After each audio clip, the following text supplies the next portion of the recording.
privilege to be with you this evening. We are about 20% Zamir of Boston, or as one of our singers likes to put it, La Crème de la Who Shows Up. I would like to prefer to call it our elite chamber chorus.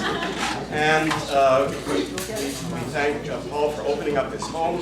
And what a privilege it is for us now to sing a song with David Dembling. It's a song that he has sung many times, and we are going to sing it with him. And you don't look it, right? Yeah. And actually, David and I go back many years. He reminded me when I was first working in my profession, I was a choir director at Temple Bethlehem in Randolph. David was a cantorial soloist, and he sang with the choir. So this is a reunion of sorts for us. And he's going to tell you about the piece that we're going to sing. In 1939, the Germans attacked Poland. Microphone, please, microphone. Coming.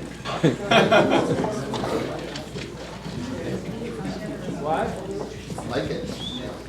In 1939, the Germans attacked Poland. In 1942, all the Jewish people were brought to the Vilna ghetto to be transported to the death camps. Among them was a young fellow, his name was Hirsch Glick. Hirsch Glick escaped the ghetto and joined the partisans in the woods. Inspired by the Warsaw Uprising, he wrote a partisan song in Yiddish. That song spread all over and was translated to many languages. The first line is, "Never give up hope." Tonight, we commemorate Glick's by singing this song.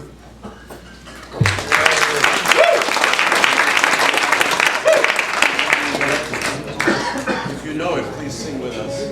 If you don't know the words, you could sing La La La.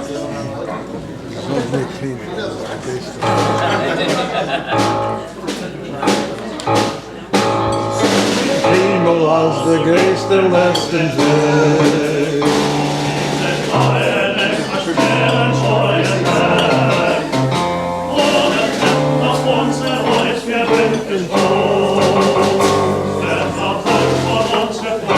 Seinen Lohn, ohne Hemd noch unser Reich geschoss, wird auch heute unser Glück dir seinen Lohn. Im armen Land, im freien Land und schnell, wir guten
My name is Robert Snyder. I'm a longtime friend of the Demblings, and I just happen to be involved with Zamir Corral as chairman of the board of the organization.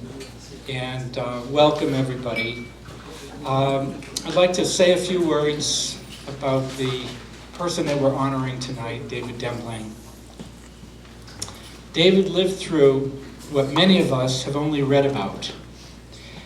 Growing up in the early 30s in Tulsa, Ukraine, his family thrived among the other Jews who made up 85% of the town's population.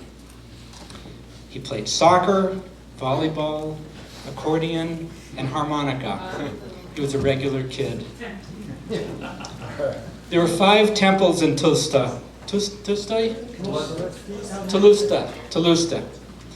And Jewish life was terrific, but the world around them was in turmoil.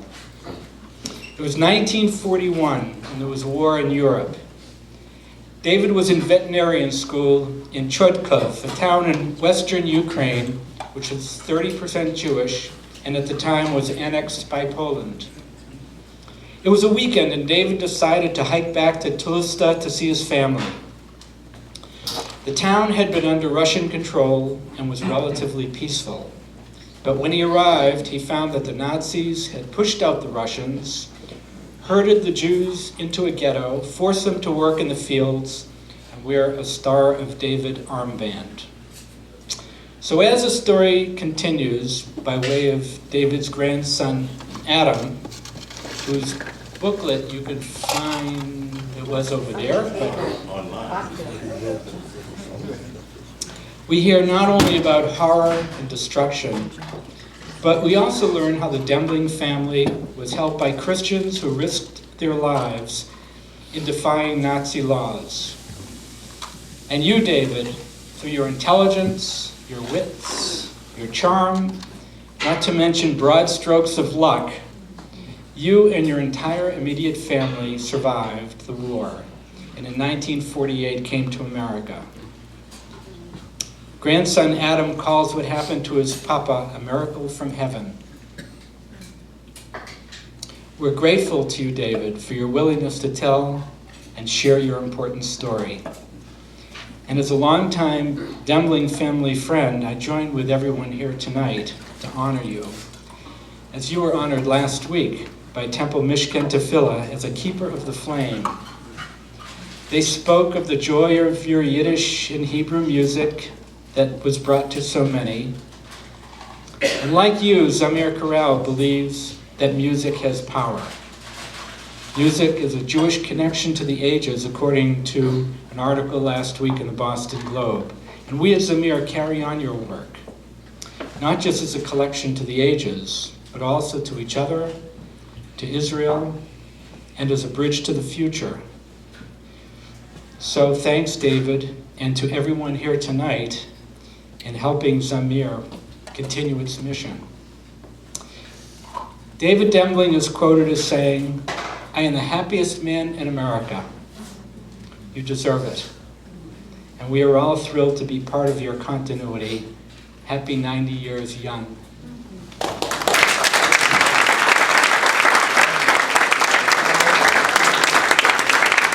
And now on with the show. Thank you, Robert. There will be a cake later, but I'm in an enviable position to be in between people and their dessert.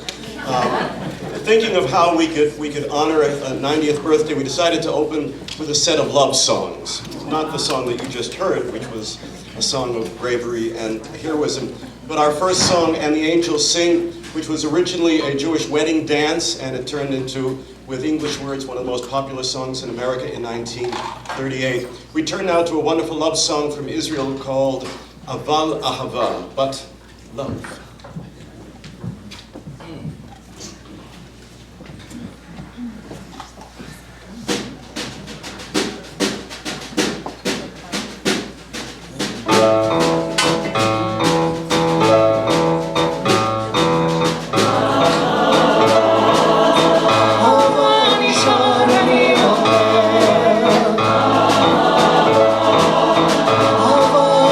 Soiree.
A couple of years ago, Zamir Chorale was on tour in Berlin. We were delighted to be invited to participate in a festival honoring this great Jewish German composer from the 19th century, Louis Lewandowski.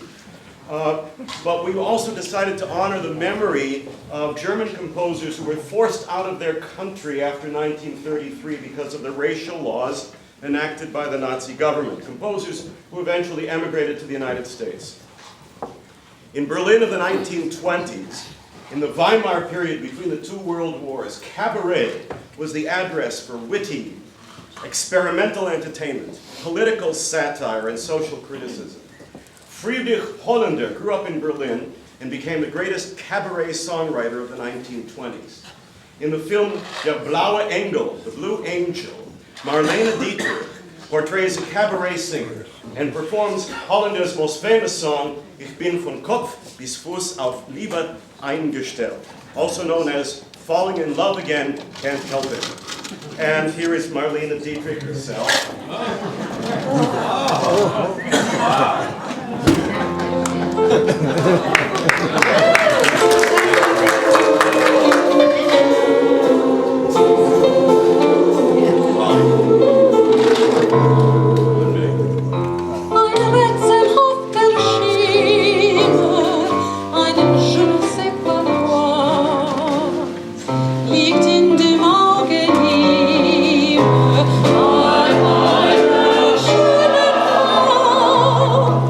Du kennst in meinen Augen.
while she's changing costumes, we're going into a wonderful love song from Israel called Touch the Dream. Anne is going to tell you something about it momentarily.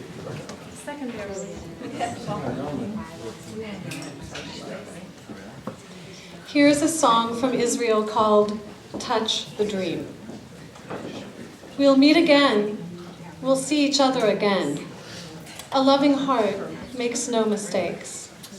Like the river that flows to the sea, we will keep streaming, seeking until we arrive, until we touch the dream.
Song from the Yiddish theater. In 1932, Sholem Sekunda had a great hit in the Lower East Side of New York with a Yiddish musical called, let me get this right, Men ken leben, no men los nicht. You could live if only they would let you. The hit song from this musical was called, in English, I Think You're Pretty. In Yiddish, Zamir bist du schön. That was in 1932. The musical closed after a couple of years, and Sekunda thought the song might have crossover potential. He pitched it to a couple of producers in Los Angeles, and they said, it's too Jewish. Too Jewish. It would never make it big. But that same year, it was picked up by three young ladies from Minnesota, right? Yeah, Minnesota. Yeah. The Andrews sisters. And this song, in their version with English lyrics, became the best-selling song in America in December of 1937. We're going to play for you both versions, the original Yiddish version from the Yiddish theater, and then the swing version that the Andrews sisters made popular. Zamir bist du schön.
the truth.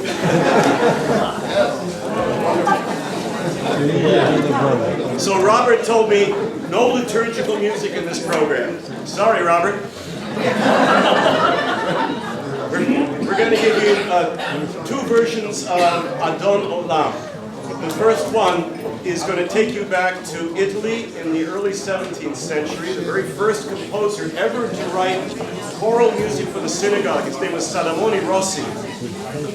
And in addition to writing madrigals and trio sonatas and being ignored by the court, he wrote 33 wonderful compositions for the synagogue. And here is his setting of Adon Olam for double chorus, as it would have been performed in the churches of Venice at the time.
Setting of Adon Olam now, we turn to Cantor Charles Davidson, who, from Philadelphia, who in the year 1966 wrote the first jazz service.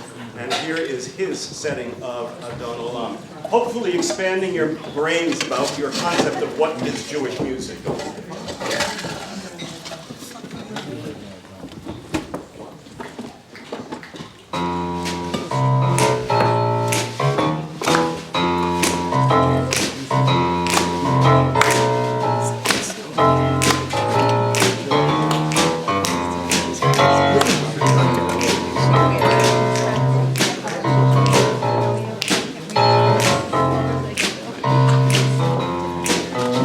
Adon Olam,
Jewish music is part of what we enjoy doing. We turn our attention to a couple of songs from Israel now, the first about an outlying suburb. On a warm summer night in 1938, Alexander Zaid, a charismatic 52-year-old pioneer farmer, was walking through the desolate hills of Sheikh Abrech in pre-state Israel. 12 years earlier, Zaid had built a home in this barren, uninhabited area of the Carmel mountain range, overlooking the Jezreel Valley. That evening, as he approached his isolated hilltop home, a shot rang out and Zaid fell, victim of an enemy sniper. This homage to Zaid's indomitable spirit was written by an admirer, the young poet Alexander Penn.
segue into dessert with a song about coffee.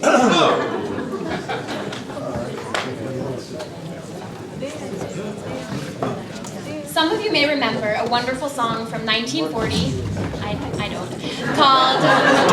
called Java Jive, made famous by the Ink Spots and covered by the Manhattan Transfer.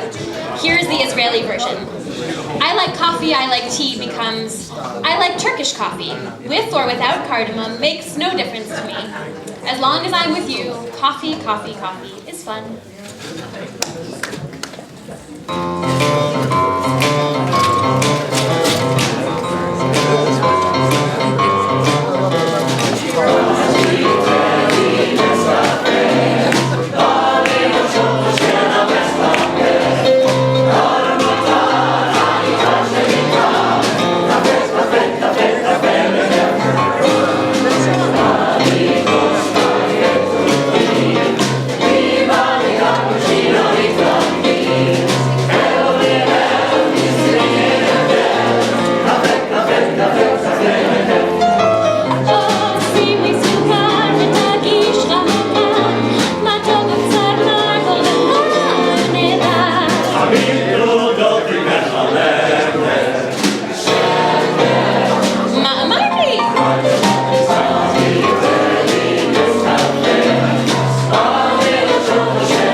Thank you so much. Becky Wexler is our wonderful clarinetist. And give it up for Taki Masuda, our percussionist. And Swanborn at the keyboard. And Zamir from Boston Chamber. Thank you so much. We're just going to end with a blessing for our birthday boy. And it's a blessing from the Bible, the priestly blessing. The Lord bless you and keep you.